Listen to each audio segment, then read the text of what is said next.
the gun. Rivers. And this is going to be caught, but they'll say out of bounds. So it's incomplete.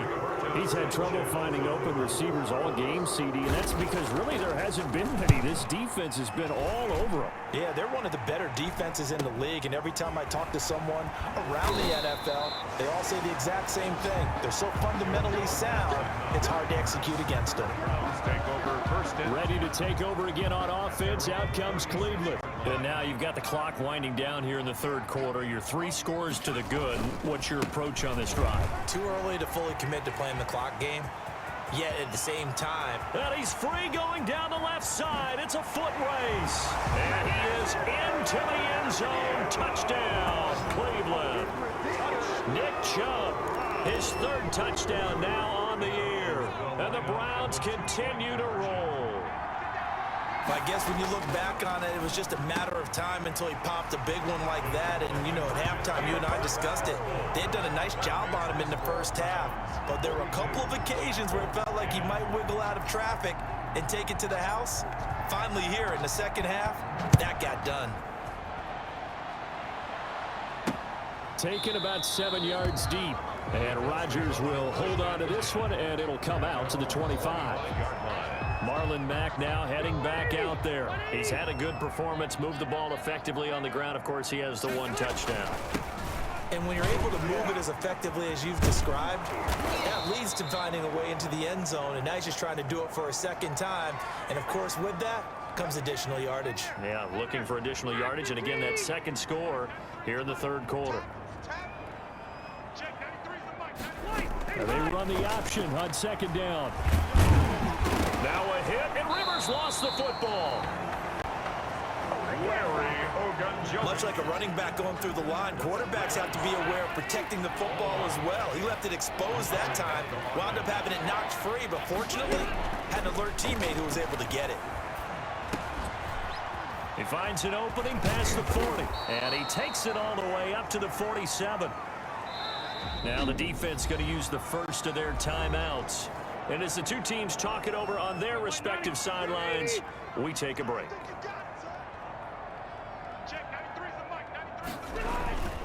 They'll run on first down with Marlon Mack. And he'll go down, and that will do it for the third quarter of action.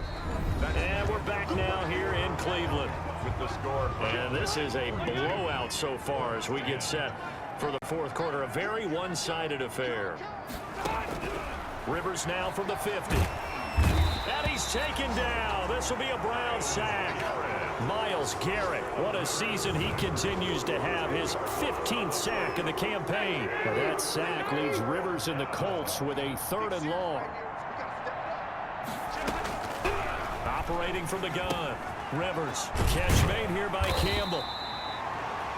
And they'll bring him down right at midfield, and he is well short of the first down. They do get 10 back, but still a ways to go on 4th. And they're indeed going to go for it here on 4th down. So trailing here in the last quarter, let's see. And they're going to bring him down. Back across midfield at the 45. B.J. Goodson. And that will force a turnover on downs. Oh, offensive nightmare there. You go for it on 4th, and the play doesn't even really get to develop a sack.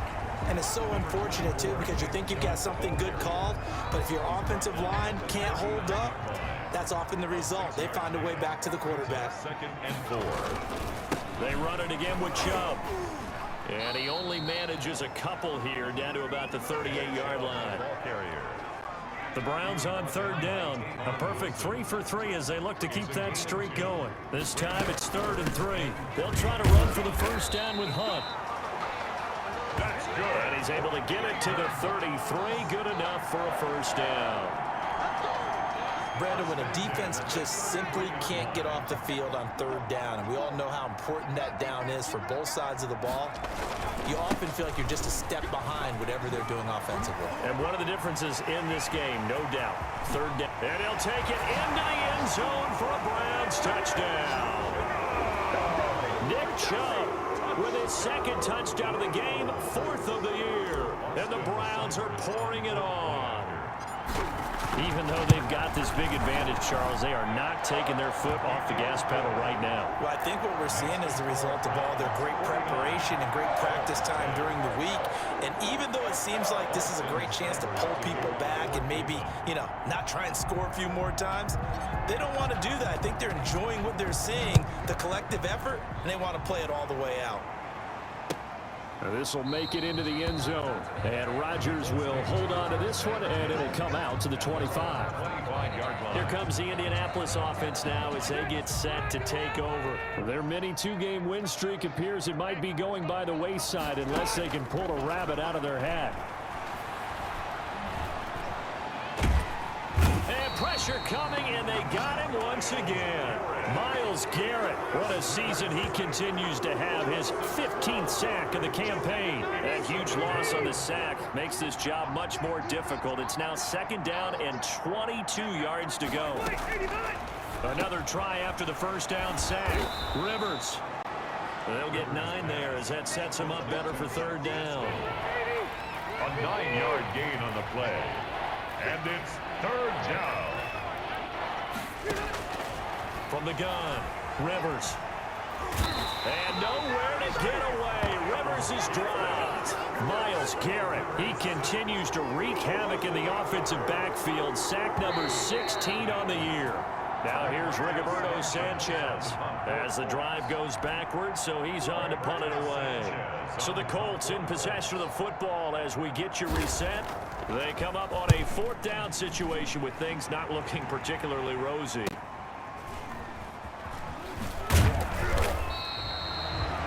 A 41-yard punt, 9 on the return.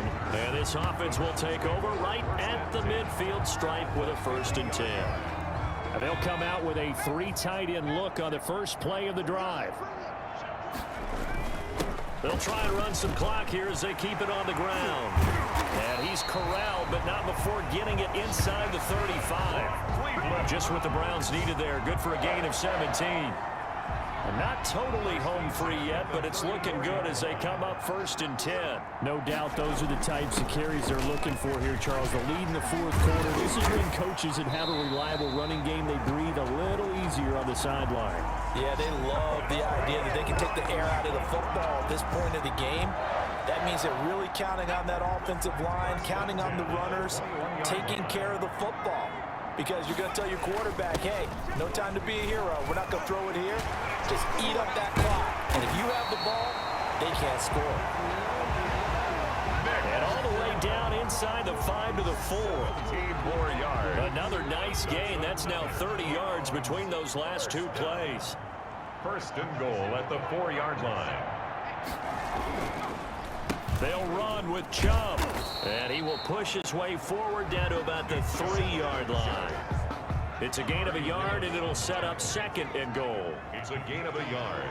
Brings up 2nd and goal. They'll give it to Chubb. And he'll keep working toward that end zone as he's down to about the 2-yard line. Calling a gain of a yard as they get a little bit closer here. It's 3rd and goal. They've had some success here in overtime on this opening drive running the football. Right back to that well. And why not? When you have that kind of success, make them stop you. And until they do, keep going back to that well you just spoke about. I think there's more water there and available to them. Well, Charles, it's one thing to win. It's another thing to win and put up the amount of points that they did.